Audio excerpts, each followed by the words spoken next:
Hãy đối xử với bệnh nhân và các thành viên trong gia đình của họ như thể bạn đang chăm sóc chính cha mẹ, anh chị em và gia đình của mình.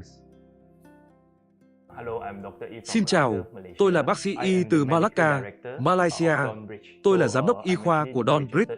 Tôi tốt nghiệp từ Đại học Manipal, Ấn Độ, sau đó tiếp tục học và hoàn thành bằng thạc sĩ tại Đại học USCI. Ngoài ra, tôi cũng là thành viên của Học viện Y khoa chuyên khoa nhi tại Hoa Kỳ.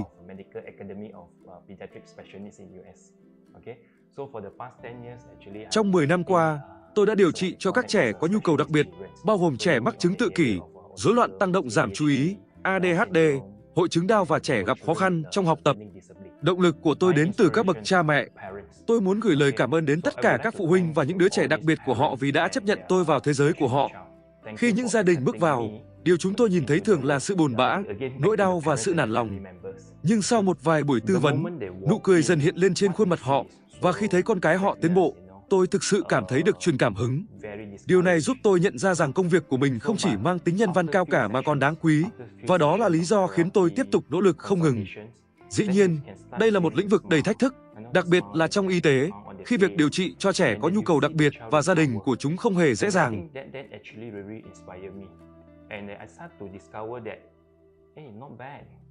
This is, after all, this is, I think it's a very noble type of job, you know. So that's actually make me keep on going, that I need to do more, alright? No doubt, I think this is a very challenging field, especially in medical field. To treat special needs children and the family member is always not easy. Quá trình điều trị thực sự tương tự như các bệnh lý khác. Trong buổi tư vấn đầu tiên, việc thu thập tiền sử bệnh là rất quan trọng. Chúng tôi sẽ khám phá nhiều khía cạnh khác nhau như tiền sử gia đình, tiền sử xã hội, quá trình mang thai và sự phát triển của trẻ, đồng thời xác định nguyên nhân dẫn đến hành vi của trẻ vì hầu hết các trẻ này đều có các biểu hiện về hành vi cảm giác.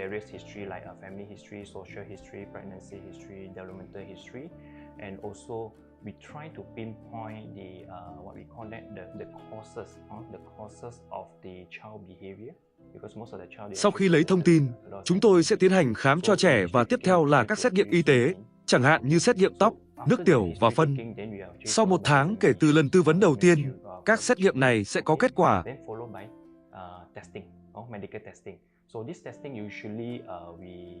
Example of this method testing is a hair test, urine test, and stool test. So upon the next appointment, that is actually a month from the first consultation. So we have the testing ready. Trong buổi tư vấn thứ hai, chúng tôi sẽ thảo luận kết quả với gia đình và đề xuất phương pháp điều trị. Quá trình điều trị trẻ có nhu cầu đặc biệt thường gồm 2 phần. Phần mềm là các liệu pháp như trị liệu ngôn ngữ, hoạt động trị liệu, can thiệp sớm và liệu pháp hành vi, và phần cứng là các xét nghiệm và chẩn đoán y tế. Dựa trên tiền sử, khám xét và kết quả xét nghiệm, chúng tôi có thể xác định và thông báo cho phụ huynh biết vấn đề của con. Chẳng hạn như trẻ có thể bị nhiễm kim loại nặng, thiếu hụt dưỡng chất hoặc dị ứng. Khi cha mẹ hiểu rõ vấn đề, chúng tôi sẽ thảo luận phương pháp điều trị, nhưng điều quan trọng là cha mẹ phải cam kết trong suốt quá trình điều trị và liệu pháp. Occupational therapy, early interventions, and behavioral therapy, and etc. Whereas this hardware therapy, which I'm actually looking into it. Alright, this is my expertise on the hardware part.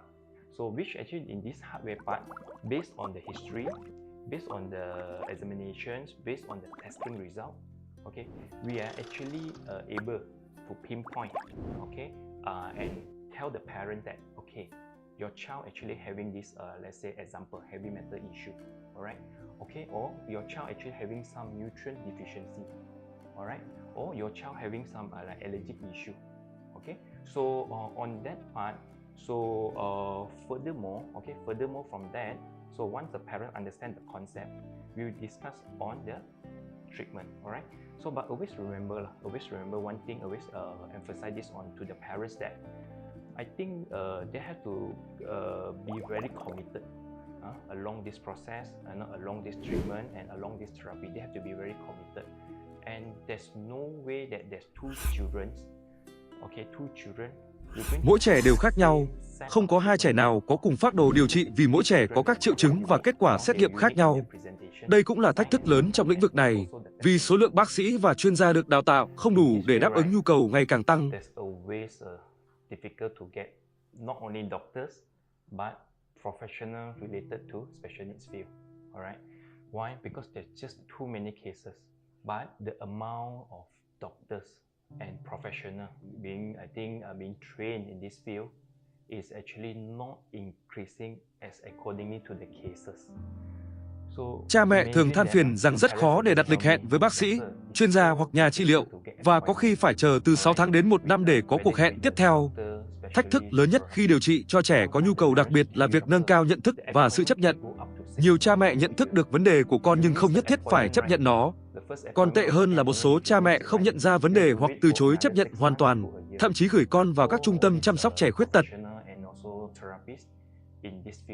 I think that the most challenging parts in treating special needs children and their family member is, first is the awareness. All right. Second thing is the acceptance. Okay. We are talking about parents first. All right. The parents first. Okay. So some parents actually they're aware of their children problem, but not necessarily they will accept the child problem. The other thing is worst cases is I think some parents actually they are not aware. And they're totally not accepting at all. And worst cases, some of them actually they're rejecting their child and sending their child to this home for like handicapped children. Đây là một vấn đề rất khó khăn và tôi luôn cố gắng giáo dục các bậc cha mẹ về việc nhận thức và chấp nhận tình trạng của con. Nếu không có hai yếu tố này, rất khó để tiến triển trong điều trị. Không có quy tắc vàng nào trong việc điều trị cho trẻ có nhu cầu đặc biệt, nhưng điều quan trọng là phải đối xử với bệnh nhân và gia đình của họ như cách bạn đối xử với chính gia đình mình. So in treating special needs patients, right? All right, there's actually no golden rules, right? There's no golden rules, but we have to always remember that. All right, remember these things have been taught by one of my prof.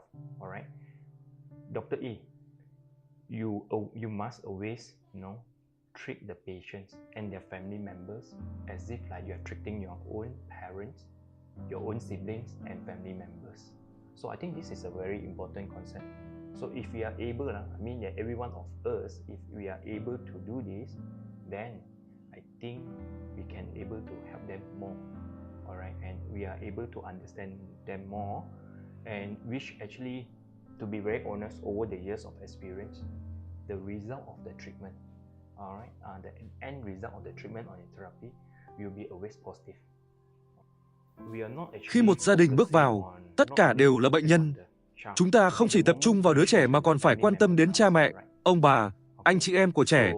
Đó là lý do tại sao chúng ta cần xem xét ảnh hưởng tâm lý đối với cả gia đình trước khi tiến hành các cuộc thảo luận và điều trị.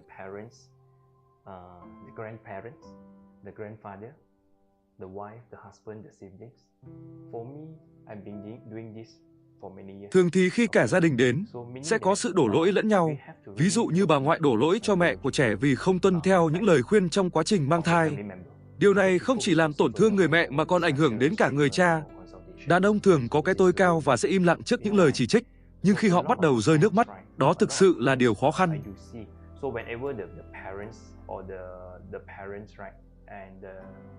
They usually come together. Sometimes they come together with the family members, like their grandfather or grandmother, the child grandfather and grandmother.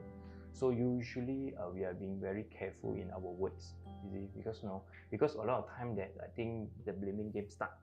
All right, the grandmother, you start blaming the daughter-in-law. All right, blaming the daughter-in-law. You see, I asked you to do this, during your pregnancy, you should not do this, you should sleep early, you should take this Chinese herbs. I asked you not to expose spend too much time on the screen, everything like that. Or they will start blaming. See, because of this, now you see your child, right? You are giving birth to a child with special needs. You see, that words actually really hurts, really hurts. All right, not only hurting the mother alone, but actually hurting the husband. So usually the husband will be very quiet. They will be very stay quiet because listening to mama. They cannot scold the mama. All right. So this is I think part of the psychological effect. And then the other thing is on the husband. All right. Husband usually, men, right? Men usually they're very ego one man. All right. No lah. I think it's not. They will start thinking lah. It's not from my gene lah. I think it's not from my side lah. So men usually they will act cool. All right. But the moment you see men start tearing, right? Wow. They feel very 感動 one. Wow. to make a man tears, I think it's not easy. So this is, I think, this is also another part of the psychology on the father side. And father actually, because of this ego also, right? Actually, this is also part of the obstacle of seeking further treatment because of you come back to the acceptance again, alright? Thuật ngữ trẻ có nhu cầu đặc biệt là do chúng ta tạo ra để phân biệt giữa người bình thường và đặc biệt. Nhưng theo tôi, không nên phân loại như vậy. Tuy nhiên, về mặt y học, chúng ta cần phân biệt để trẻ có nhu cầu đặc biệt nhận được sự trợ giúp và chăm sóc y tế đặc biệt. Right, as I told you, for me, on the controversial part, for me, it should not, right? We should not create or diversify them or group them into special or non-special.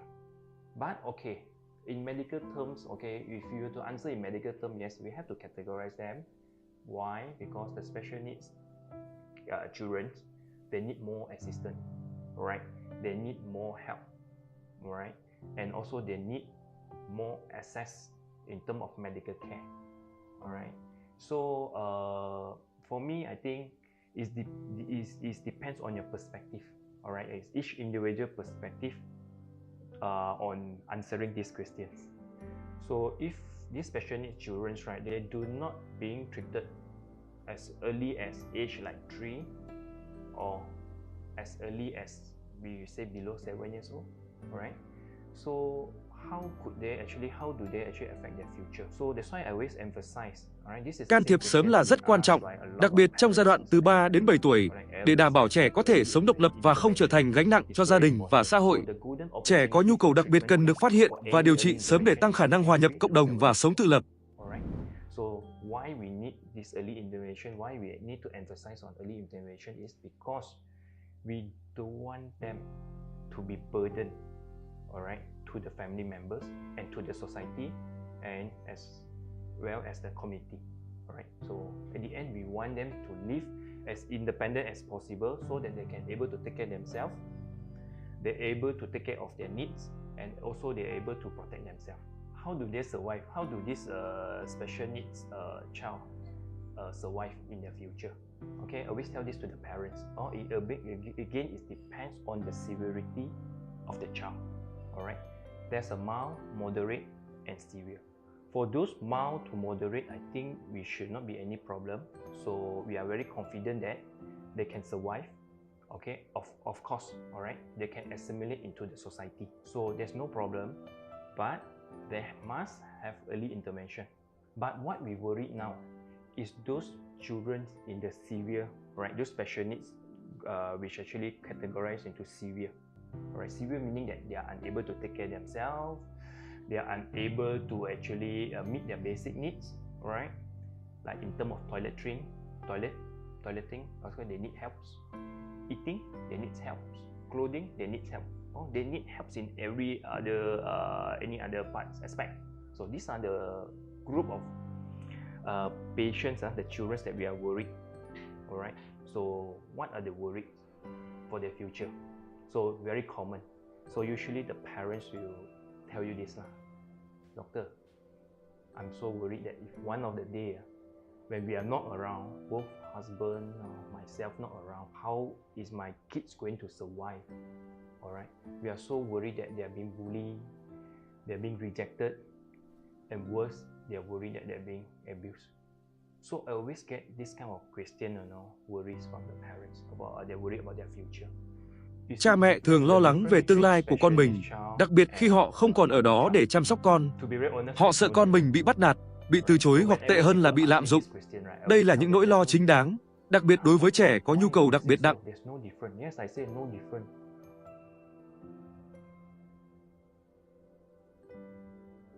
Một trong những trở ngại lớn nhất là hỗ trợ tài chính cho các gia đình có con cần can thiệp sớm. Ngoài ra, còn thiếu hụt các chuyên gia trị liệu và nhà tâm lý học lâm sàng để quản lý và điều trị cho trẻ có nhu cầu đặc biệt. Chính phủ cần cung cấp thêm hỗ trợ tài chính cho các tổ chức phi chính phủ để họ có thể triển khai các chương trình hỗ trợ cho trẻ có nhu cầu đặc biệt.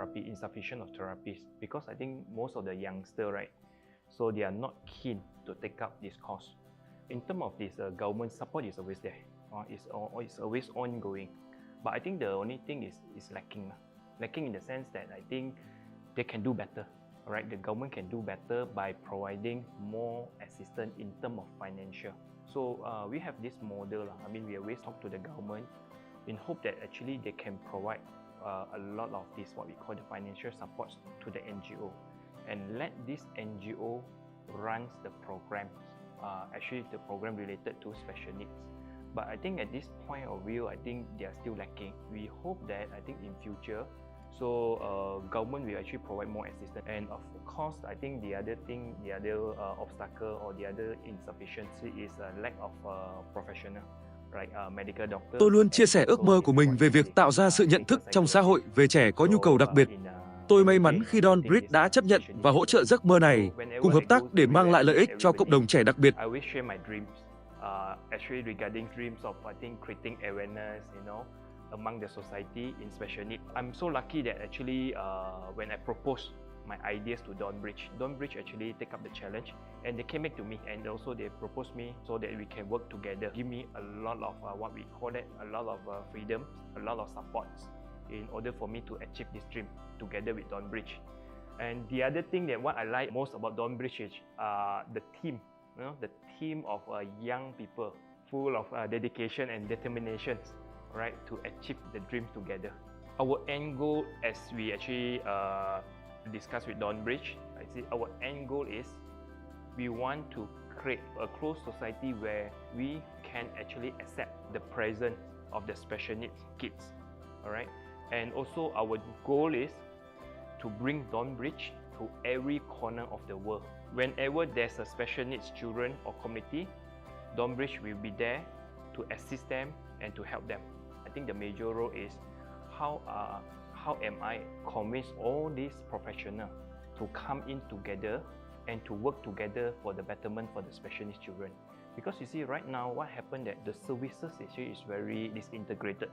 Right, we are not communicating. The professional is not communicating with each another. So the parents, the therapists, the NGOs, the volunteers, the donors, they are not communicating with each another.